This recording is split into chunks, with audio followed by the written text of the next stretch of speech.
2h46, Estúdio CBN de volta, agora para falar sobre mercado de trabalho. Apesar de representarem 45% da força de trabalho no país, as mulheres ocupam apenas 32% dos cargos de gerência no Brasil, de acordo isso com uma pesquisa. Ainda segundo o mesmo levantamento, o número total de admissões caiu 22% em janeiro desse ano, em comparação com o mesmo período do ano passado. A especialista Jurema Guiar de Araújo é conselheira administrativa e especialista em governança corporativa e conversa com a gente agora sobre esse assunto para poder esclarecer mais sobre esses dados. Jurema, primeiramente, boa tarde para você. Obrigada pela disponibilidade aqui no Estúdio CBN. Muito obrigada pelo convite, Taíla e Marco, um prazer estar aqui com vocês. Todo nosso. Obrigada. Jurema, para a gente poder começar, eu queria que você explicasse para a gente, por favor, o que esses números, né, essa baixa representatividade feminina em posições de liderança, o que esses dados representam, né, a justificativa para isso, o que você analisa essa pesquisa, esse período que a gente passa aí desses dados tão baixos, né, da representatividade feminina no nosso país? Excelente pergunta, Taíla. Acho que, em primeiro lugar, eu gostaria de trazer um pouquinho de perspectiva, porque, de fato, os números, eles ainda estão longe de representarem uma equidade, de fato, dentro das organizações e nas posições de liderança, mas eu gosto de trazer um pouco da perspectiva histórica, quando a gente para pensar que nós, mulheres, nós vamos comemorar 80 anos de voto obrigatório no Brasil no ano que vem, 2026. Uhum. Então, se a gente olha em perspectiva, e a gente remonta lá ao século XIX, por exemplo, foi ali onde realmente nós começamos a galgar posições de liderança, ou seja, a gente começa historicamente pensando no direito a voto, lá no século XIX, depois no século XX a gente olha a mulher chegando no mercado de trabalho, muito por conta, historicamente, da questão dos homens que foram para a guerra e as mulheres tiveram que iniciar o trabalho, e no século XXI a gente percebe as mulheres alcançando mais posições de liderança. Mas eu sempre gosto de olhar em perspectiva a série histórica. Em perspectiva, as mulheres estão, sim, avançando. Claro que os resultados, quando a gente olha, Taíla e Marco, os resultados no curtíssimo prazo, eles não se movimentam de forma tão rápida, né? Existem mais de 1.000 estudos sobre isso, e nos últimos 15 anos tem se estudado muito mais nas ciências humanas a questão da liderança feminina, até por conta de movimentos como sustentabilidade, ESG. Então, é sabido que times diversos produzem resultados, soluções melhores, porque pensam de forma complementar. Então, isso é realmente muito recente, mas as empresas, de maneira geral, já estão olhando para esses fatores. Mas, historicamente, são muitos fatores, é a questão cultural, é a questão do seu papel político, é a questão da formação educacional também para as mulheres, que, digamos, é uma questão mais nova do século XX, que realmente a mulher começou a estudar mais e hoje ela, enfim, lidera aí os rankings de graduação, de pós-graduação. A presença das mulheres está realmente até superior nesses cursos em relação aos homens, mas de fato acho que houve esse despertar de que talento não tem gênero, é como eu gosto de dizer. Uhum. E quando você tem times que se complementam, pensam melhor juntos. Então há muitos estudos que falam sobre isso. A presença de mulheres na gestão e na liderança mitiga riscos, traduz melhores resultados, zela pela transparência, pela conformidade. Então tem vários benefícios e a diversidade é um imperativo estratégico hoje para as organizações, porque se as mulheres são a maior parte da população, elas também são clientes, consumidores, fornecedoras.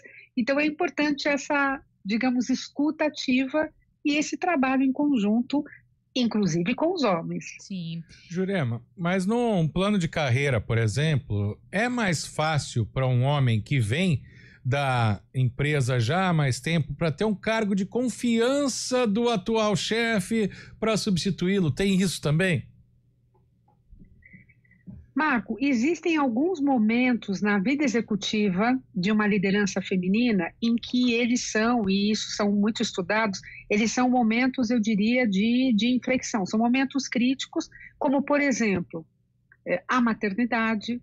É comprovado que a maternidade pode sim ser um momento mais delicado e que depende muito das organizações serem sensíveis a isso, acolherem essas líderes femininas quando voltam das suas licenças maternidades, estabelecerem também programas de mentoria, Marco, para que elas possam ter um local, digamos, de segurança emocional e psicológica para conversarem sobre o que nós chamamos de barreiras invisíveis, né? O chamado teto de vidro, porque às vezes são vieses que são inconscientes, são vieses que não são exatamente tão tangíveis, são questões culturais que estão enraigadas, às vezes, na forma como as pessoas foram educadas, foram ensinadas desde cedo. Então, eu diria para você, sim, acho que tem momentos em que a carreira de uma mulher ela está um pouco mais sensível a esses fatores, muito por conta da sua jornada dupla, né, de trabalho, no ambiente de trabalho, em casa. A mulher também acaba, às vezes, absorvendo, Marco, um cuidado com os pais idosos, com a geração anterior. Então, por esses N fatores, é que hoje eu diria que as empresas estão mais sensíveis a isso, nas suas áreas de recursos humanos, muitas delas já têm um comitê de diversidade olhando para isso e provendo um espaço de diálogo das lideranças, tanto femininas quanto masculinas, para que haja esse acolhimento. Porque, como eu gosto de dizer, não é possível para uma empresa que se propõe a criar valor, a ser competitiva, abrir mão de 50% dos seus talentos. Uhum. Então, é importante essa sensibilização e essa convergência nesse espaço de diálogo. Jurema, você citou já aí na sua resposta a questão de alguns desafios enfrentados pela mulher juntamente com a carreira, né? A gente tem a maternidade, a gente tem a questão da dupla jornada, né? Aquela questão que a gente fala de casa e também do trabalho. São alguns desses desafios enfrentados por essas mulheres. O que você acredita que também talvez traz aí represente esse baixo número de posições de liderança? Eu diria assim, novamente, olhando do ponto de vista histórico, é um número ainda que não revela equidade. Mas olhando historicamente, ele é um número muito mais positivo do que foi no passado. Então, as empresas estão mais sensíveis, as mulheres, inclusive as novas gerações, elas já trazem na sua bagagem esse pensamento de equidade. Isso já faz parte dos valores dessas gerações que estão chegando agora no mercado de trabalho. Então, a geração Z que está chegando no mercado de trabalho, ela já tem esses valores incorporados. Uhum. Então, uma sociedade, ela demora muito para se transformar e para evoluir. Nós gostaríamos, logicamente, que fosse muito mais rápido.